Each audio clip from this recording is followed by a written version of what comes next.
Welcome to Side Shoots, a program of the Amherst Garden Club in conjunction with the Amherst Town Library. Today we're making a succulent pumpkin centerpiece.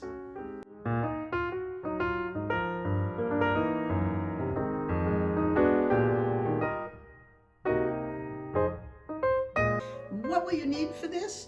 You probably have already gotten the supply list from the library, but let's just review it for a minute. A pumpkin is the start, and we like the Cinderella pumpkins because they have more space and flat space on top to put your succulents. Adhesive spray we will be using. Tacky glue we will be using, but you also may use a glue gun if you prefer that. Sphagnum moss comes in a bag. You buy it at the craft store. It might be gray or brown, or it might be green. It doesn't matter which one you use, they both work. A group of succulent plants will be needed, and they come in different sizes. So here's some of the smaller ones, the medium-sized one, and the larger one. They also come in different colors and textures, and that's what makes it so much fun placing them on your pumpkin. Before we begin, we have a few things we need to do in preparation. The first thing is to take a cloth and wipe down your pumpkin. It probably has dirt and dust on it. It might be wet. If it's wet on the bottom, you want to dry any wetness off. We don't want it to rot, and we want it to be ready for when we need to put our glue on it. We also need to open up our bags of sphagnum moss. This moss is pretty tight in there, and you want to pull it out and pull it apart and set it so that when it glues on the pumpkin, it will cover the top of the pumpkin. It can hang over the side a little bit, that's fine. You can always trim it away later, but it wants to be about 1 inch thick on top of your pumpkin. So that's the next thing you need to do. And once you get it set to the way you want it, move it aside and it will be ready to be put on top. You can do it in sections, not as one big one, if that's the way your sphagnum moss is. But either way, you want to have it prepared and ready so that when we put the spray on top, it's ready to just go right on top.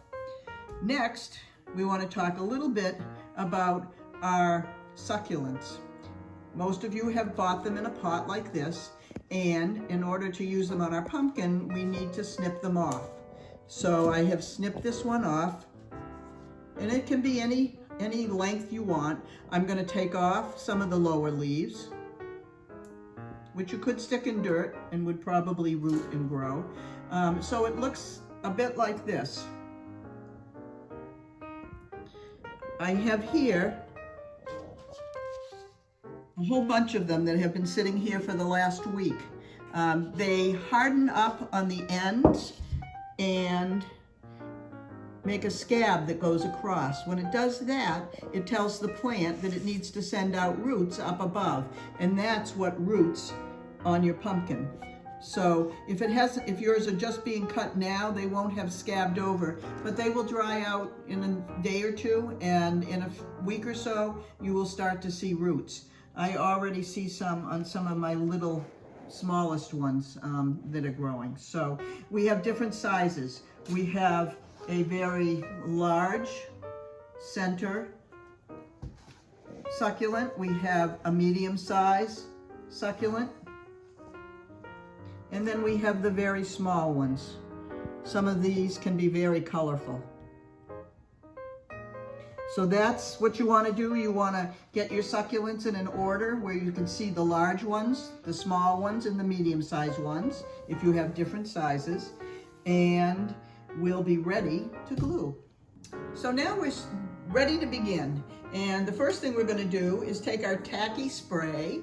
I read the directions, and I can tell you that it's important to wait 3 to 5 minutes before we put our top on.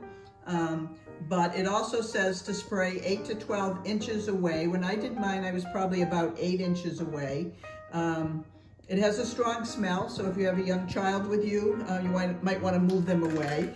They want you to shake it first, so shake it up, and then spray, and you can do a fair amount of it so that it will really stick. Once you've got it done, you should have your sphagnum moss all ready, the right size, and you just set it on. I'm going to tell you right now, don't touch your pumpkin where you have sprayed, because it is very sticky, and once you have it on your hand, you will have everything that's around you stuck to your hand. So you want to be very careful. If you're doing it with a child, you probably want to do this part yourself. But I can feel that it has, it's taken hold, and it feels good. If at any point you find there's a piece that lifts up too much for you, you can spray under it and set it back down again. I'm feeling pretty good about mine, and I'm feeling like I'm ready to start with my succulents. So the first succulent I want to put on is going to be one of the larger ones. We want to use a large one. Right in the middle, I want to use it as a focal point. So I have this large one, and I also have actually a seed casing that I like. So I think I'm going to put the two of them in there together for my focal point. You might want to take 2 smaller ones or 3 smaller ones and make them look like a bigger one set in the middle. But that's up to you. Whatever you do, I would use your largest one in the middle. This one has still a little bit of dirt on it. You can rinse these off if you have time. If you're doing this another day and you're just watching my demonstration, you certainly can rinse that off, let it dry, and then put the glue on it. So all I'm going to do is take my tacky glue, or you're taking your tacky glue or your glue gun, and I'm just spreading some around the stem of it, and then I'm going to tuck it into the moss. I'm going to do the same with my seed head here. I'm going to glue it, and you can use dried seed heads that you have in your garden, for sure, anything you've got. And I'm going to tuck that right in next to it. I have a stem in there, so I'm kind of working on getting around that stem, but it's fine. So there are my first 2 in, and I feel pretty good about it. So now I'm ready to move on to the next size succulent. I kind of like these 2 kind of rosettes. You can see they have some roots already on them. I'm going to leave those on.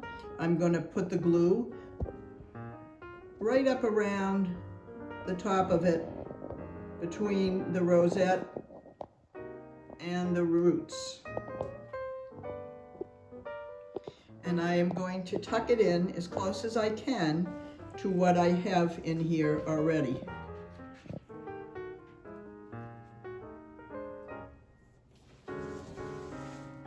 There's the first one I put in, and the second one is going to go in on the other side.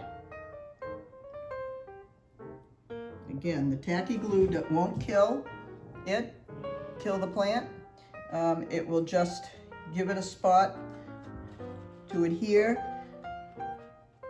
to the sphagnum moss where it can grow. So I now have 4 different items in,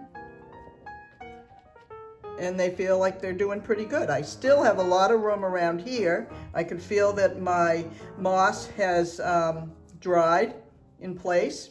And I'm ready to start putting some of the other ones in that maybe are kind of a medium size. So here's one. I'm going to take away a leaf so I have more of a stem on it. And I can tuck that stem right down into the sphagnum moss. I'm going to put a little more glue on the stem, and I'm just going to go in as close as I can and tuck it in.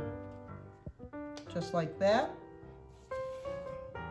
I have another one very similar to it. I'm going to pull the leaves off the bottom add my glue.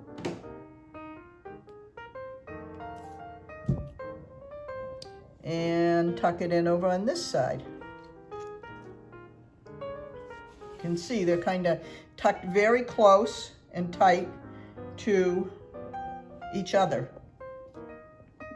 So hopefully you've had some success with getting some of your succulents tucked in around. I'm turning mine around. You want to turn yours as you're working on it.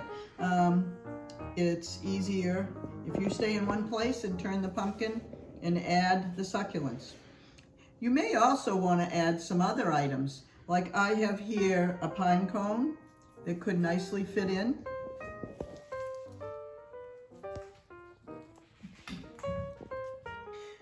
I also have some fake kinds of flowers that I got at Michael's that I could glue in, fit in. I also have some leaves that could go in. So it's really up to you from here on what you would like to put in. Some people like to put in some flowers or some color. It's your centerpiece. You can put in whatever you're comfortable with. Here I have some yellow flowers in. They're not going to die because they're fake and they look just fine. They just look like a dried flower. So once I've gotten these things in, and you can glue them in, I'm going to start putting in some of my smaller succulents, and I'm going to tuck them in. I'm just going to set them right now, but I'm going to show you that they're going to get tucked in pretty close around. Some of them actually are long and will trail down. Some of them have a little color on them. And I'm just going to keep tucking those in and eventually glue them in all the way around. Here's a really pretty one with some red color on it. Again, I'm going to take some of the bottom leaves off. These have scabbed over. I can see a little root coming already, and I'm just going to tuck it right in into the sphagnum moss. Oh, here's a really pretty one too. So some of these succulents, the smaller ones I ordered. They actually came from California. But they are, they send them, they came in a week, and it was easy to keep them happy until I was ready to put them in my pumpkin. So hopefully you've had some fun putting yours together. You can put as much as you want on it. You'll see some on Google or on Etsy that are just full. It's up to you how much you want to put on or how much you have. You may find things later on that you would like to add to it, and it's certainly easy to just glue and add to it. Now that your pumpkin is finished, and I'm sure you're loving it, let's talk about how to display it. First of all, if you cut a cardboard circle out of a 1/4-inch cardboard, and I'm sure you all have boxes around, this is a great thing to put underneath. So it will keep the moisture from collecting on your pumpkin underneath and keep it from rotting. So I'm going to put that on my plate, my pedestal plate here, and I'm going to set my pumpkin right on top, like so, on the cardboard. I also might want to add to it a few leaves around, and there's certainly going to be some beautiful leaves. These are fake ones, but if you wax leaves, which I always love to do, go out and find some beautiful ones and wax them, and you can set them around your pedestal, and you've got a beautiful centerpiece for Thanksgiving and Halloween. It will last right through. Mine, the last one I made, lasted through Christmas. So they do last a long time, and I'll tell you a little bit more about the care of them in a minute. But you also can get a cork board, which is Lowe's sells, and that's good to put under a pumpkin as well. It keeps the moisture from collecting. on your pumpkin on the bottom part, and keeps it from rotting basically. So that's a good thing to do. So the last thing I want to talk about today, before we're finished, is the care of your pumpkin. First of all, you don't want to put it outside in the sun, direct sun. You want to keep it inside. You don't want it to freeze, so indoors is where it will stay from now on. You can, every couple of days in a week, give it a little spritzer. And I don't mean put it in the sink and spray it with your spray from the sink. You need just a spritzer bottle and give it a little spritzer, and that's all it needs, and it will be fine. Let's stop. Another thing I should be telling you is that you never put a pumpkin on a wooden table. It will leave a mark on your table, and it will not make you happy. So please make sure you always have something, a plate or something under your pumpkin when it's on your table. A tablecloth isn't enough. It needs the cardboard, it needs the cork board, a plate, it needs something under it.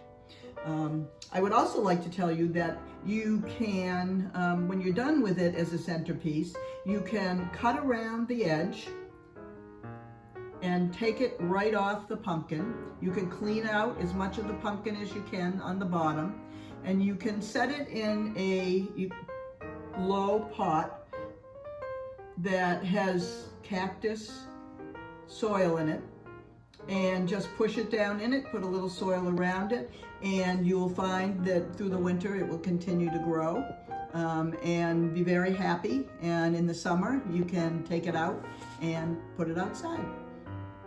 So I hope you've enjoyed learning how to make a succulent pumpkin centerpiece, and happy holidays.